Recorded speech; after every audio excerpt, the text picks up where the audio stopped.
Hello and welcome to another SonicLAB. Today we're looking at the new Arturia Keystep 37. This is kind of successor to the extremely popular Keystep, which is what I've got here in the black edition. Actually very similar in many ways, but there are a few notable differences. First of all, you're going to see this little control strip that we've got here, which has got 4 encoders, not fully rotary, and a chord button plus a little LCD display or LED, I'm not quite sure which that is. Also, you're probably going to notice that we've got note value indicators above the keyboard, which is something that we got in the Keystep Pro as well. Now, these indicate, if I press play, they go green when there's a note playing on the sequence to show which note it's playing, and yellow when you're playing on the keyboard. That's all pretty cool. The other thing that's pretty good is if we press shift, they're blue to indicate the values of these various different parameters, which is what you can see here. So you can easily see. So that's one of the main differences, and it's got 5 extra keys. Still got the same aftertouch. Let's have a look at the connections. So power switch on this guy, a 12 volt 1.5 amp power supply, although you can power it over USB if you want, though if you use the power supply you're not going to get any of those pesky earth power loops that you can get sometimes, even though it comes with the adapter. But the good news is the USB connection is now of the old style. I don't know if that's an A or a B type, but it's the large one, and I know a bunch of people got a bit peeved just purely because, even though it's very convenient, the micro or the mini USB, I forget which one, I think it's the micro, it doesn't handle tension very well. So this now basically gives us a much more robust connection. Sustain pedal, in and out on Midi, the same sync in and out, and the same mod, gate and pitch controls, outputs for CV, because this will also send stuff over CV, and then the dip switches for setting the clock. Many of the other controls are the same. So we've got the same transport, same tap, rest, tie, 3 knobs for the 8 sequences, 8 up, patterns, time divisions, and the tempo, master tempo switch for the ARP. We've got the same octave plus or minus, pitch and mod strips here, and that's pretty much it. So if I just show you how I've got this set up, basically the MIDI out is coming into the Delta Sep A, which is the Radical Technologies desktop synth, going out into the DeepMind 12, which is then coming back into the inputs of the Delta Sep. So I've just got this kind of very simple method going here. So if I now play on the keyboard,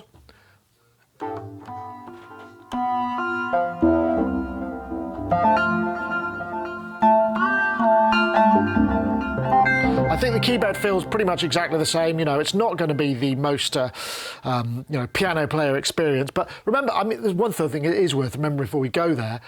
The original Arturia Keystep was everywhere. I mean, it was the perfect little keyboard for writing quick sequences in and interfacing with modular via the CV and gate outputs. And this is designed to be the same, but it has some additional MIDI functions, which I will actually show you now. So if I just play, and now if I go into chord mode,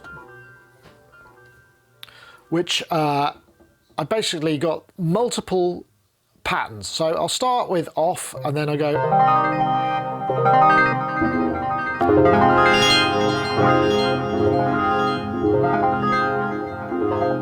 So basically we've got user presets for octaves, this fifth, this knob here shows the number of notes that we have.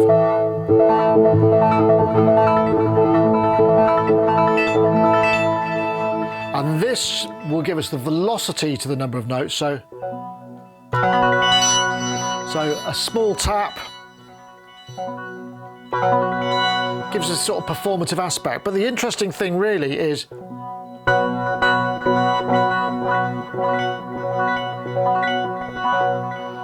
left of center goes down, this goes up. And we can also clock it to the master tempo, which is quarter notes, 16, whatever. So if I now just play my keys,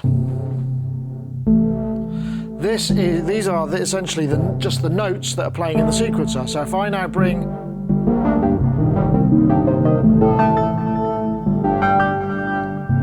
the chord into play, It's actually quite nice. So I'm just going to transpose this up an octave.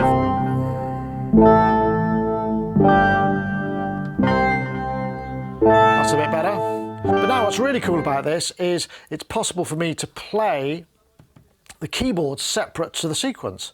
So if I come in close here, and you can just have a look. So if I press Shift, you can see that the MIDI channel 3 is my main MIDI channel, which is going to the deep mine, which is up here. But if I press Shift and octave up, I can set it the keyboard specifically to another MIDI channel. I'm going to do 1 here, and there is no LED on this, so that's just that's a shame there isn't. It could be nice to use a different colour, just even if it's momentary. So now, if I'm in keyboard play mode rather than transpose mode, because transpose means any key I play will transpose the sequence, keyboard play means anything I play over the keyboard will go in addition. So now, if I press play, I'm playing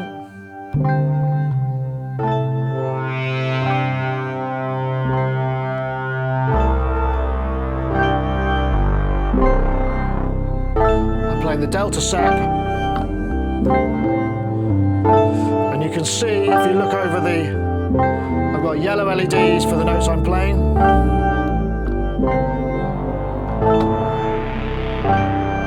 So that means it's actually pretty cool, because what we can then do is effectively have 2 units being played from the same keyboard. One sequencer is playing, you know, the deep mind here, and the keyboard is playing the delta sep, and that's just done through MIDI channelization. I mean, you can have them both set to the same thing, so all I would do then is just literally press Shift, octave and 3, and then now everything is playing to the master MIDI channel, which is this. But if I want to go back to my delta sep, I just hit 1.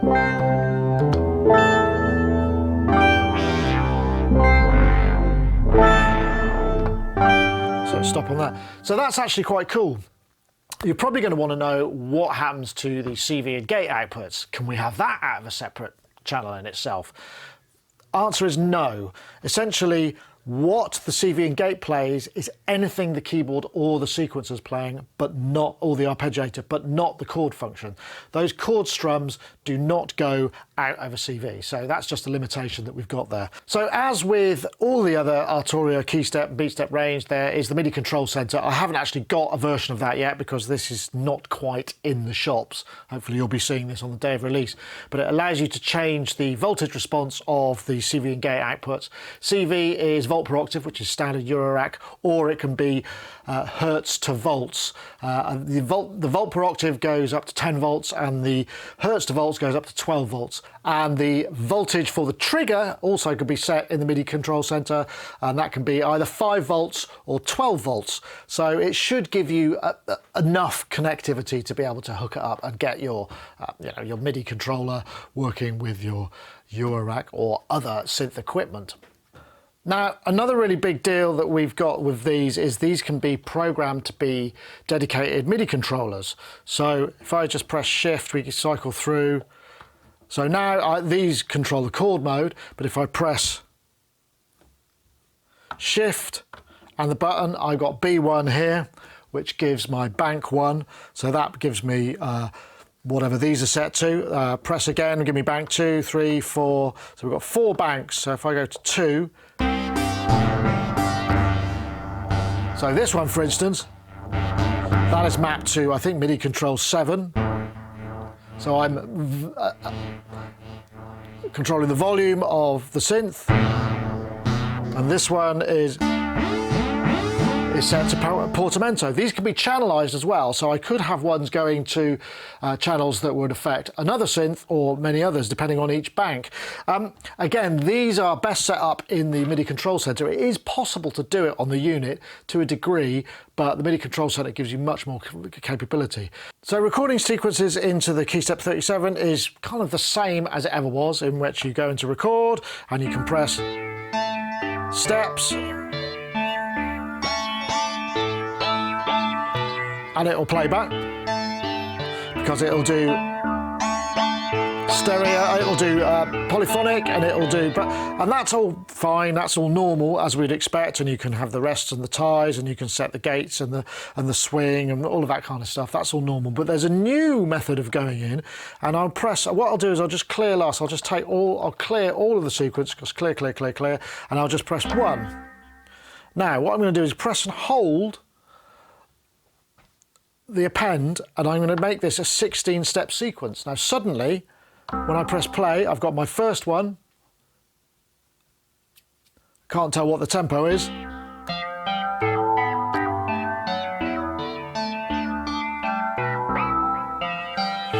Whatever I play will just go onto the quantize of that particular. Now what I could also do is change that to a 5-step sequence suddenly. Back to a 15-step, up to a 31-step, just to a 1. It's quite interesting actually what we can do. This new feature kind of creates a more interesting way to interact with the sequencer. And obviously, because when we're extending and shortening the sequence, the notes that happen after that first one are still there unless we delete them. So, you know, for many people who dig the step sequencer way of working and like that kind of random chaotic thing, that would be cool. There is no ability to obviously have an unquantized record mode. And the big thing that would be really cool would be if we could record those controllers onto that as well. That would be really awesome. I think that would kind of really open things up. I think I've said that already, but I'll say it again, because that would suddenly, we'd have a kind of parameter lock type sequencer in a kind of MIDI controller, which would be quite unusual. Another thing I'd like to have seen is a metronome, because I still find it really hard to record in step time or do an overdub on a fixed length sequence when I really don't. I mean, just counting that is not enough for me, and trying to figure out what the beat divisions, it just doesn't really work for me. But, you know, this isn't supposed to be an all singing, all dancing sequencer. It's an extension of the original Keystep sequencer, which many people found absolutely fine and figured out how to work it to their advantage.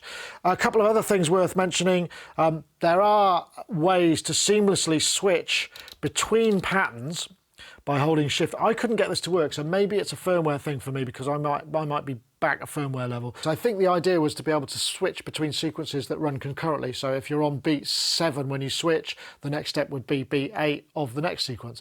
Okay, so I've unplugged the MIDI cable, you can see, and I've plugged in just the CV and gate. Green is going to the volt per octave in of the delta sep.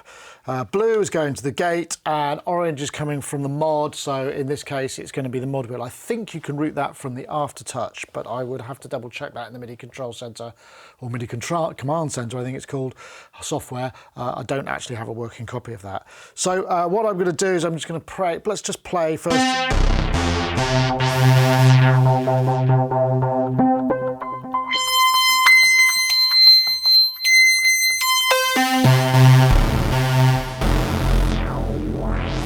So that all works as expected. Tracking's really good, but obviously it would be, because the delta sep is digital, so you're not going to get any kind of need to adjust those trackings.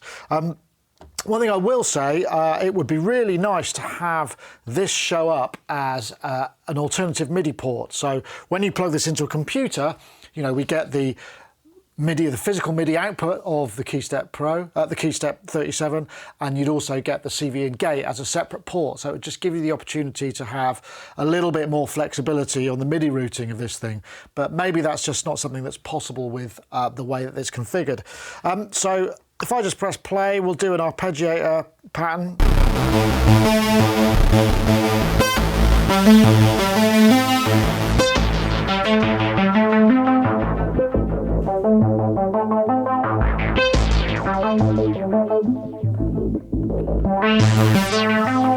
Yeah, all sounding shipshape and good there. The delta sep does sound pretty good, doesn't it?